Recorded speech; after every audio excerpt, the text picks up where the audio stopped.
เสร็จแล้วให้ว่าเขาเบิ่งโทรศัพท์ผมสันคายโอ้ผู้หนึ่งกำลังขึ้นซีโบรอดแล้วโมนี่ก็ได้โอ้เมื่อยฮะ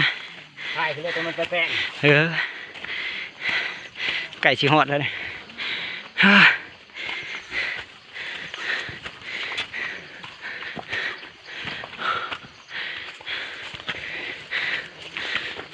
หยุดหอนี่มูไรลงคืนเว้ยนี่หน่อยลงคืนบ่ได้แล้วกระเทินหอดเลยพากันคาใต้ก็ใต้ใช่แล้วปกงโอ้ยย่างคืนนี้พี่น้องเอ้ยยังอีก10 เมตร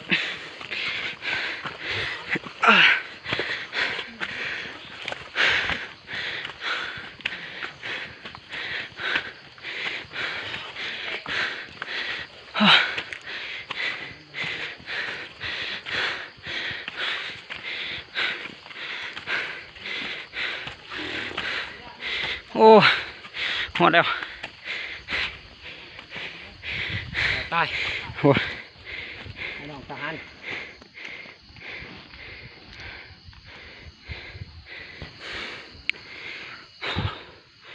โอ้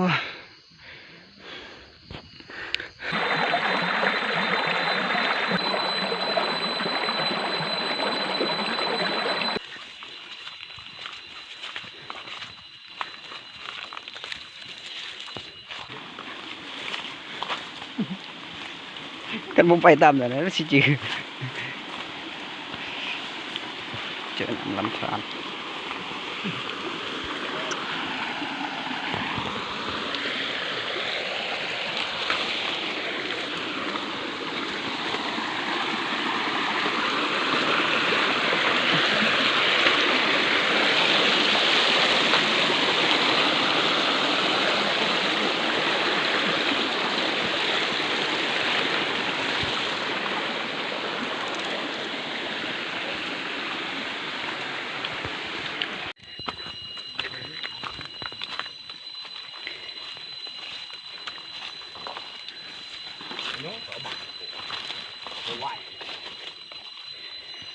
ที่ชอบใส่ช่องเบิดตัวนี้มัน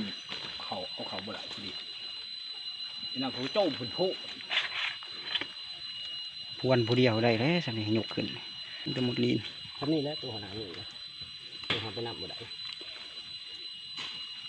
ไว้ขนาดฐานเหยียบดิเราไปเลยมั้งพากันได้เว้ย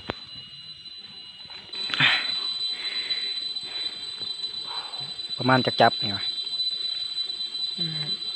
ชมจับปะมันตัวหนึ่งคอให้มันเด้อเอาจุกนี่ใหญ่กว่าจักหน่อย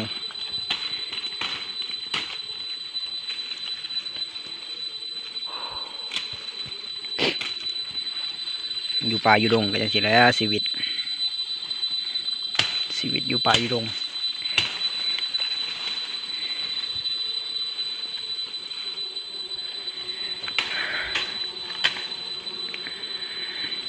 โอ้แมงวันครับ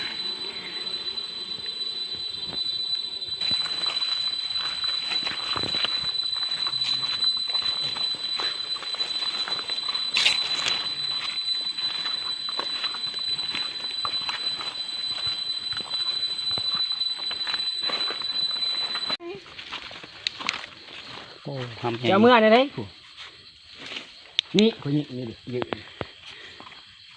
ยังใจขมัดเบิ้ลอาคารอาลังทางมันใต้เลยนะมันจะใต้เลยนะ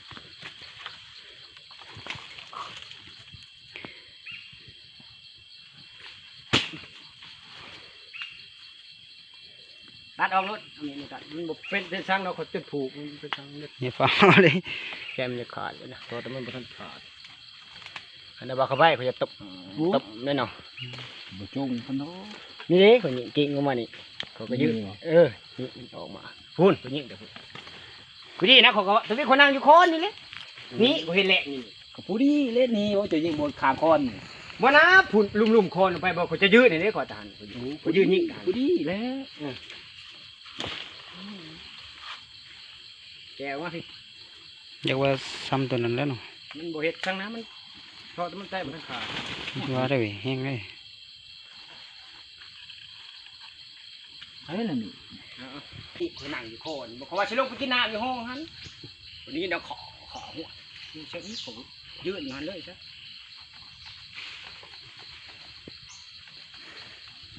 ตัดมันกูไปใช่นะเพราะมันแตกมันขาดห้ามมันกินบุเบิด เอาบ่ได้เจ้าเว้ย กันดีโอเคงานเข้าแล้วใช่แล้วมุกุ้ง กุ้งได้แล้วว่าทางข้าง กูเก็บต่อปืนนั่นเด้อเดี๋ยวลงไล่กัน ถ้าแล้วจะไปปาดในมูยังสไตล์กับปาด จังเลยเว้ยหยานว่าไม่ได้มื้อหนึ่งดิ นี่เลย โอ้เหลือมันมันตัวโค ยาแล้วมันเดือดข้าว บ่ทันตาย หมูทอกเดินแต่ปาตีนมันตี